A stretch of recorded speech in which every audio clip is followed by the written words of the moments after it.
His holiness आदरणीय सैयदना साहब, हमारे इस सैफी बुरानी अपलिफ्टमेंट ट्रस्ट के सभी परिवारजन, हमारे मित्र अमीन पटेल जी, हमारे सीपी साहब, स्पेशल सीपी साहब, सभी हमारे अधिकारी और यहाँ पर उपस्थित सभी बहनों और भाइयों, मैं सबसे पहले हिज होलीनेस सैयदना साहब के ब्लेसिंग्स लेता हूँ और आज इस कार्यक्रम में मुझे निमंत्रित किया, इसलिए बहुत बहुत आभार भी व्यक्त करता हूँ।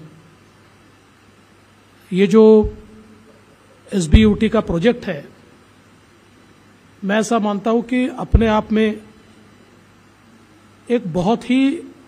अनूठा इस प्रकार का प्रोजेक्ट है। हम लोग कई बार ट्रांसफॉर्मेशन की बात करते हैं,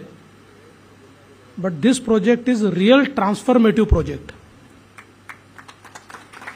और इस प्रोजेक्ट में सबसे महत्व की बात यह है कि the amount of difficulty to execute this project, ये मैं ऐसा मानता हूं कि अगर भिंडी बाजार में इस प्रोजेक्ट का रीडेवलपमेंट हो सकता है तो मुंबई में किसी भी जगह पर रीडेवलपमेंट हो सकता है। ये इस प्रोजेक्ट की महानता है। और इतना सुंदर डिजाइन इसका तैयार किया गया है और विशेष रूप से इसका जो मोटिव है वो अपलिफ्टमेंट का मोटिव है। Profit is not the motive, upliftment is the motive. ये मुझे लगता है बहुत महत्वपूर्ण है, क्योंकि हिज होलीनेस सैयदना साहब, इन्होंने जिस प्रकार से इसका डिजाइन करवाया है, आज हम लोग देखते हैं कि ट्रांजिट अकोमोडेशन भी इतना अच्छा तैयार हुआ है कि शायद कई बार सेल कंपोनेंट भी इतना अच्छा नहीं होता है, उतना सुंदर ट्रांजिट अकोमोडेशन यहां पर तैयार हुआ है। और जो पूरा काम यहां पर होने वाला है,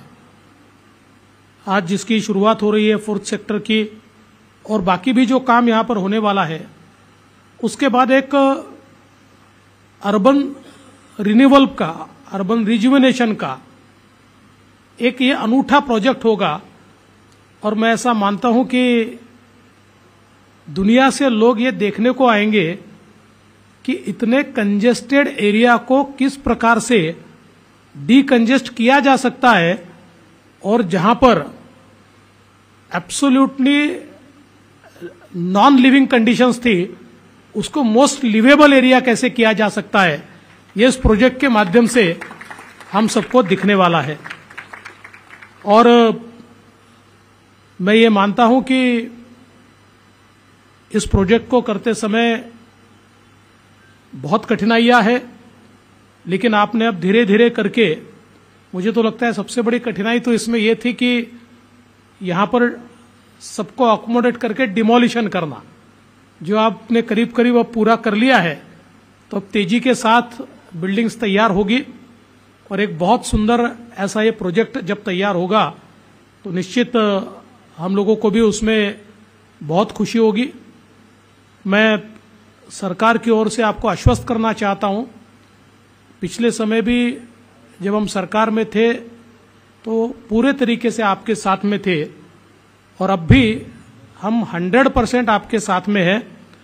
इस प्रोजेक्ट में मैं आपको एश्योर करता हूं, कोई रुकावट हम आने नहीं देंगे। ये प्रोजेक्ट टाइमलाइन के हिसाब से समाप्त हो, इसके लिए चाहे वो म्युनिसिपल कॉरपोरेशन हो, चाहे हमारे गवर्नमेंट के अलग अलग डिपार्टमेंट्स हो, चाहे हमारा पुलिस विभाग की मदद हो, ये सारी चीजें आपको बिल्कुल राइट टाइम पर विदाउट एनी हैसल हम लोग इसको आप तक पहुंचाएंगे, ताकि आप सही समय पर इसको पूरा कर पाए। और इसमें जहां एक और लोगों को बहुत सुविधाएं मिलने वाली है, वैसे ही मेरा उसमें दूसरा स्वार्थ ये भी है कि इसको देखने के बाद मुंबई में अलग अलग जगह पर हमको जो अर्बन रिन्यूअल के प्रोजेक्ट करने हैं, वहां के लोगों को भी प्रेरणा मिलेगी कि ऐसा हो सकता है, तो they will also cooperate with us. और हम लोग अब धारावी जैसा प्रोजेक्ट हम लोग हाथ में ले रहे हैं कि जो एक डिफिकल्ट प्रोजेक्ट है, लेकिन जब धारावी के लोग ये देखेंगे कि एसबीयूटी जैसा प्रोजेक्ट हो सकता है, इट इज पॉसिबल, तो मुझे लगता है कि वहां पर हमको लोगों का रिस्पांस बहुत ज्यादा मिलेगा। इसलिए मैं फिर एक बार आपका बहुत बहुत यहाँ पर शुक्रगुजार हूं कि आपने इतना अच्छा प्रोजेक्ट हाथ में लिया। और मैं ऐसा मानता हूं कि जब तक एक बड़ी शक्ति इसके पीछे नहीं होती तब तक ये काम नहीं हो सकता। और हिज होलीनेस सैयदना जी के माध्यम से एक बहुत बड़ी मजबूत ताकत इस प्रोजेक्ट के पीछे है, एक बड़ी मॉरल ताकत इस प्रोजेक्ट के पीछे है, और इसलिए ये बहुत सफल होगा, बहुत सक्सेसफुल होगा, ये मेरा विश्वास है। और मैं फिर एक बार आपको बहुत बहुत शुभकामनाएं देता हूं, और आपने मुझे इस कार्यक्रम में बुलाया, इसलिए आपका शुक्रिया अदा करते हुए अपने शब्दों को विराम देता हूं। जय हिंद, जय महाराष्ट्र।